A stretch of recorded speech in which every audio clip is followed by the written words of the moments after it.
তারা ন্যূনতম যে অধিকার সেটা যেন যথাযথভাবে পায় এবং তাদের মর্যাদা যেন সেখানে সুরক্ষিত থাকে।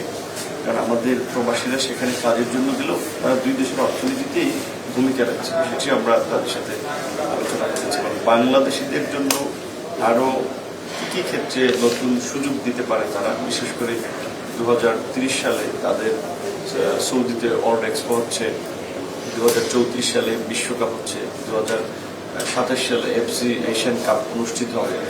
সেক্ষেত্রে তাদের এই বিশাল কর্মযজ্ঞ সম্পন্ন করার ক্ষেত্রে কিন্তু অনেক ধরনের লোকবল প্রয়োজন হবে এবং তারাও ইতিমধ্যেই বলেছে গতানুগতিক সাধারণ শ্রমিকের পাশাপাশি টেকনিক্যাল ক্ষেত্রে স্কিল লোক, বিশেষ করে হোয়াইট কলার জব আমরা যেটা বলি, IT, AI, robotics, doctor, engineer, এই সমস্ত ক্ষেত্রে অনেক লোক প্রয়োজন আছে। সেক্ষেত্রে তারা বাংলাদেশকে সুযোগ দিতে চায় এবং আমরা বাংলাদেশিদের যেসব বাংলাদেশিরা ছোটোখাটো অপরাধে সৌদি জেলে আছে তাদেরকে যেন ক্ষমা করে বাংলাদেশে ফেরার একটা সুযোগ করে দেওয়া হয়, সেই বিষয়টি আমরা বলেছি। এবং একটা ফিজিক্যাল রিক্রুটমেন্ট প্রমোট করার জন্য সরকারিভাবে যতটুকু ব্যবস্থা নেওয়া যায়, দুই দেশ কাজ করা যায়, সেই বিষয়গুলো নিয়ে আলাপ আলোচনা করছি।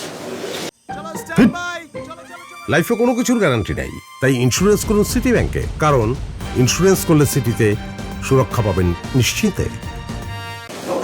ওরা বলছে যে বিশেষ করে প্রতি বছরই রমজানের সময় বিভিন্ন দিবস উপলক্ষে ক্ষমা করা হয় এবং আমাদের দেশের যারা ইকামার প্রবলেমে পড়ে, বিশেষ করে দেখা যায় বলা হয় তুমি নিয়োগ করতে ইকামার প্রবলেমে পড়ে, দেখা যায় সেটা নিয়ে একটু সমস্যা তৈরি হয়।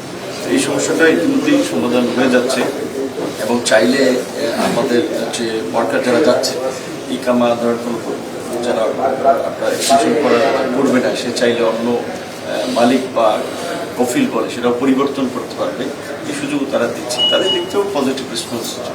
টাকামূল একটা ভালো প্রক্রিয়া। টাকামূলের মাধ্যমে সৌদি সরাসরি ওদের চাহিদা মতো বিভিন্ন ট্রেডের লোককে এখানে পরীক্ষা করে নিচ্ছে, অর্থাৎ ওখানে যেন গিয়ে যে তার স্কিল নেই সে কাজ করতে পারবে না সেটা না। এবং 28টা আমাদের ট্রেনিং সেন্টারে এই টাকামূল পরীক্ষা হচ্ছে। এটার পরিধি আরো বাড়ানো যায় কিনা আমরা সেটি নিয়ে আলাপ করেছি।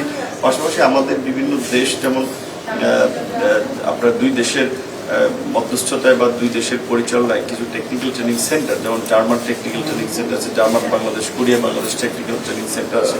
এভাবে সৌদিও কিছু টেকনিক্যাল ট্রেনিং সেন্টার বাংলাদেশের সাথে জয়েন্টলি করে তাদের চাহিদা মতো লোক তৈরি করে দিতে পারে, এই বিষয়ে আমরা আলাপ করেছি। তারা কেমন বলেছে যে এই বিষয়ে আমরা আমাদের যে বিষয়গুলো যখন জয়েন্ট ওয়ার্কিং কমিটির মিটিং হবে এবং প্রপার চ্যানেলে এগুলো একটা আলাপ আলোচনা হওয়ার মধ্যে দিয়ে যতখানি তারা করতে পারে